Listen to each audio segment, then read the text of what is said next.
I have a bit of a strange question for you today. Okay, lay it on me. If I told you that there was a literal city of jewels hidden somewhere inside your own body, where would you start looking? Oh, such an evocative image. I think most people would instinctively point to the heart, or maybe the mind, Right. somewhere that feels, precious or high up in the body. Exactly. You'd think the penthouse. Sure. Right. But if we're following the ancient anatomical maps of the energy body, specifically the source we are covering today, you're actually looking in the wrong place. You are. You need to look at your gut. Right, the stomach, which Mhm. is, let's be honest, usually the last place people associate with jewels. Yeah. Maybe indigestion, sure, but definitely not jewels. Welcome back to the deep dive. Today we are continuing our journey up the spine. We've covered the root, we've covered the sacral, and today we are arriving at station number 3. The third chakra. Exactly. We are unpacking a really comprehensive guide today. It's an article titled, "What is the Third Chakra?" from the website Reiki Amazes, written by Jivita. And this is such a major pivot point in the chakra system for anyone following along. It really is. Because the first two, the root and the sacral, they are very earthy. They're very water-based. They're all about basic survival and primal emotions. But yeah, grounding stuff. But this third one, this is where we introduce fire. It's the engine room. Our mission today is to figure out how this specific framework connects something as mundane as digesting a sandwich with something as abstract as your self-esteem and your willpower. Because according to the source, they are running on the exact same software. Exactly. Right. So let's get into it. It's the Solar Plexus Chakra, or to use the traditional Sanskrit term, the Manipura Chakra. Manipura. Let's start with that name, actually, because the etymology sets the stage for this whole concept. Manipura. It sounds almost magical. It does, and it breaks down into two roots. Mani, which translates to jewel, and pur, which means city. So, City of Jewels. Literally, yes. Manipura is the city of jewels. Which brings me right back to my confusion in the intro. Why call the stomach area the place where we are literally churning acid and half-chewed food a city of jewels? It seems like a branding mismatch. I mean, it does on the surface, but in this tradition, jewel doesn't just mean pretty rocks you'd find in a vault. It represents clarity, it represents brilliance, and structure. Like a diamond. Yes. Think about how a diamond is formed. It takes immense pressure and heat. And this chakra is located right at the solar plexus, just above the navel at the base of the rib cage. It is considered the seat of Agni. Agni, that's the Sanskrit term for fire, right? Yes, fire.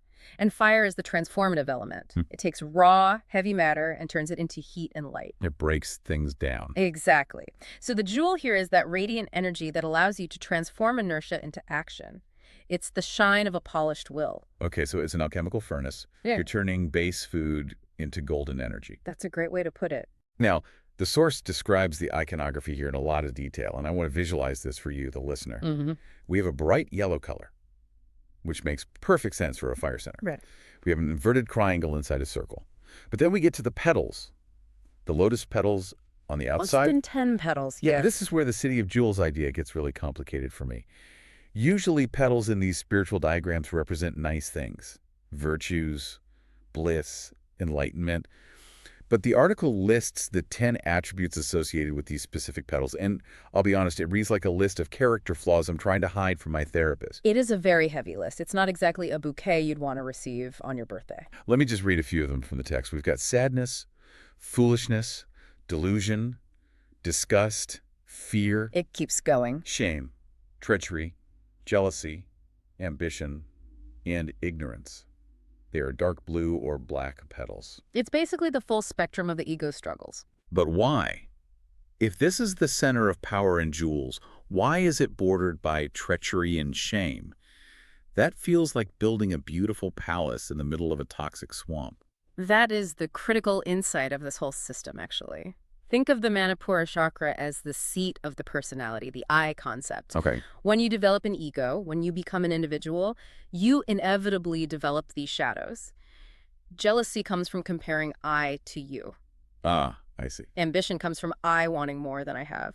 These petals aren't just arbitrary decorations. They are the gatekeepers. So to get to the jewel in the center, you have to get past the shame and the fear. You have to burn through them. That is exactly why the element is fire. You can't just bypass these difficult emotions in this framework, you have to process them. You literally have to digest them. Wow. If you can't digest your own shame or fear, it blocks the light of the jewel. That is a perfect segue because the source pivots hard here from the metaphorical to the very, very physiological. It says this isn't just about spiritual fire, it's about actual digestion, like physically breaking down your lunch. Yes, Jivita leans heavily on Ayurveda here. The traditional Indian system of medicine. Right. And Ayurveda links this chakra directly to the stomach, the pancreas, the liver, and the gallbladder. It calls the energy here Jathar Agni. Jatharani. That is the digestive fire. In Western scientific terms, we talk about hydrochloric acid and enzymes in the stomach and small intestine. Sure. But in Ayurveda, they view this as a literal fire that cooks your food inside you so the nutrients can be assimilated. What I found most useful in the source was how it categorizes this digestion. Because I think most of us assume our digestion is just a binary switch, it works, or I have a stomach ache. Right, healthy or sick. But the article breaks down 4 distinct states of this fire. And looking at them, I think everyone listening will recognize themselves in at least one of these. It's incredibly helpful for self-diagnosis. The first state is the ideal one. It's called samani. Sama meaning balanced. Correct. The fire is steady. It's a perfect burn. You eat, you digest, you extract the energy, and you eliminate the waste. No drama. You don't feel sleepy after eating, and you don't feel starving an hour later. It's just efficient fuel processing. Then we get into the imbalances. The second one is Vishamani. This is irregular fire. Think of a campfire on a really windy day. Okay. Sometimes it flares up wildly. Sometimes the wind almost blows it out. Physically, this looks like unpredictable digestion.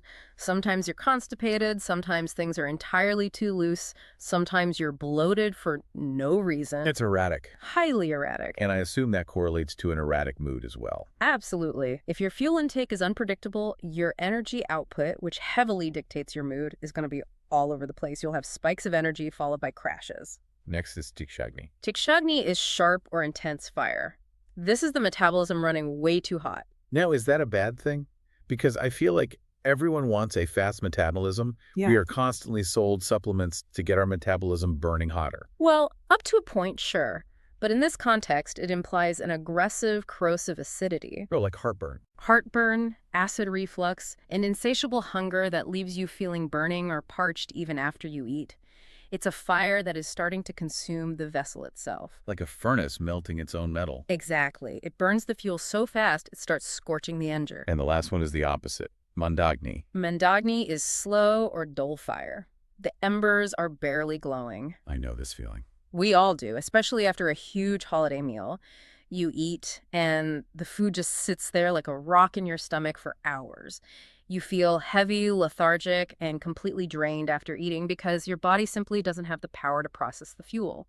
So the core argument here is that the state of this physical fire, whether it's flickering, raging, or dying out, directly correlates to your mental state. Precisely. It connects right back to that engine metaphor.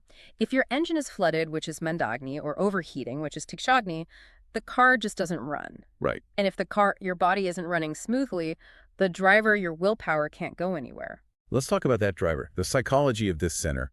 The article calls the solar plexus the center of self-esteem, willpower, and achievement. It's essentially the I can center of the human psyche. It is. But there is a very specific and, honestly, quite surprising connection the source makes here regarding the brain. You mean the hemisphere connection? Because that definitely caught me off guard. Right. The source claims the ManipuraChakra is linked to the left hemisphere of the brain. Which is the logical side. Math, analysis, reasoning, language.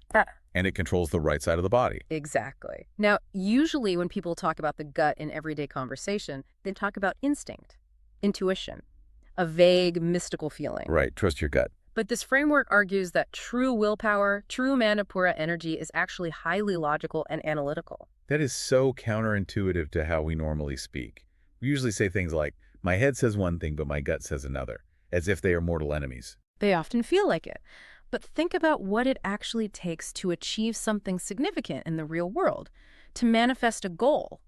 It requires a plan. It requires structure. It requires cold, hard analysis. Not just wishing for it. Right. Unchecked passion is just heat. Willpower is heat directed by logic. That is the left brain connection. If you have all the fire in the world but no logic, you're just a wildfire. You burn things down. You don't build a city of jewels. That makes a lot of sense. Yeah. So a balanced solar plexus isn't just mindlessly believing in yourself. Yeah. It's having the disciplined logic,